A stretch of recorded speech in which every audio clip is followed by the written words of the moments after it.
Greetings! Welcome to a video about the Intellivision ECS GPS. Before we begin, I'm going to apologize for the low quality of this video. It's going to be shaky and a little bit sun-bleached because I'm recording this very uncomfortably inside my car. So what is the Intellivision ECS GPS? It is a system composed of an Intellivision, which you see here, which was a gaming console that competed against the Atari 2600 and was popular in the early 80s. The version you see here is the Radio Shack version known as the Tandyvision in its glorious wood grain. And then you have an ECS. This is the computer add-on for the Intellivision. It adds 12K of ROM, which includes the computer language known as BASIC, 2K of RAM, a serial port, a tape cassette interface, and 2 game ports that can be used for either 2 controllers, a typing keyboard, or a music keyboard. And then way over here, a little hard to see, is the LTO flash multicart, which is running the Inty ECS GPS software I wrote. And then way over here on the dashboard, we have the Garmin TextOut Vista GPS hardware. Now, let's see it run. First, we'll turn on the system. Now we see the LTO menu coming up with this little splash screen.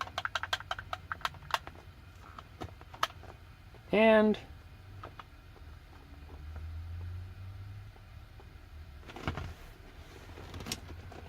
there we go. Now, as you can see, I'm located at 47 degrees north, 37 minutes, and 122 degrees west, 21 minutes. And the time currently is March 10th, time 22:27 UTC time. So, why did I create this? Well, admittedly, this setup is rather silly. Why hook up an Intellivision like this in this manner when the ECS Vista GPS can already display this same information on its own screen? Well, this grew out of researching the ECS's serial port. Its serial port, labeled as the aux port on the back, is not well understood on how it works. So, I've been performing deep investigations into it. While people have been able to read and write data via the cassette interface, people have only been able to use the serial port in output mode, which is fine for devices like printers. To my knowledge, this is the first time in decades anyone has read data into an ECS serial port. As silly as this setup is, I chose the ECS Vista GPS hardware since it only sends data to the ECS. It doesn't need any data back from the ECS, which made experimenting easy. Of course, this setup is not very portable, so it's being powered by my car via a cigarette lighter adapter. Let's take a look at the setup a little closer. As you see here, here's the ECS Vista again by Garmin with a serial cable running snaking through the car here, which comes over to a serial breakout board, which includes an LED that indicates when signals are being sent. And as you can see here, the RX pin is currently lighting up. That then connects into a gender changer. That's the yellow banded part. Then that connects into a null modem converter, and then a custom cable that I built that plugs into the back of the ECS. Now that you've seen it here, let's try it in one more location. Hello again. Now move to a new location where we have the similar setup as before.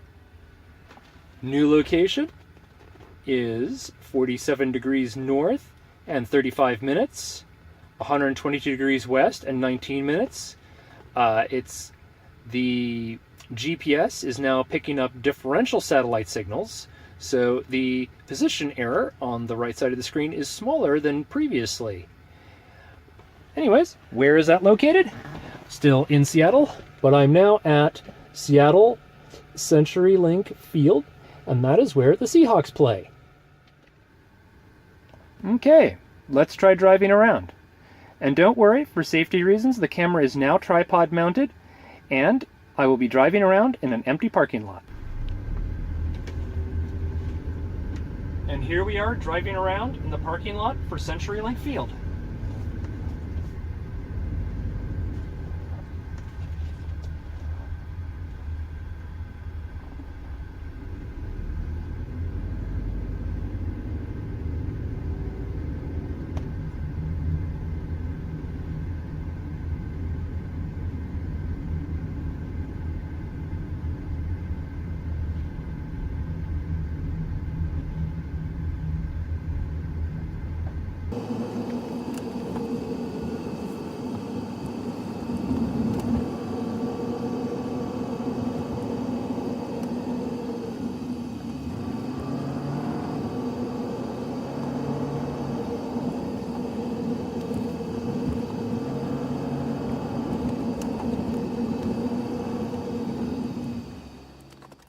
Alright, well that brings us to just about the end of the video.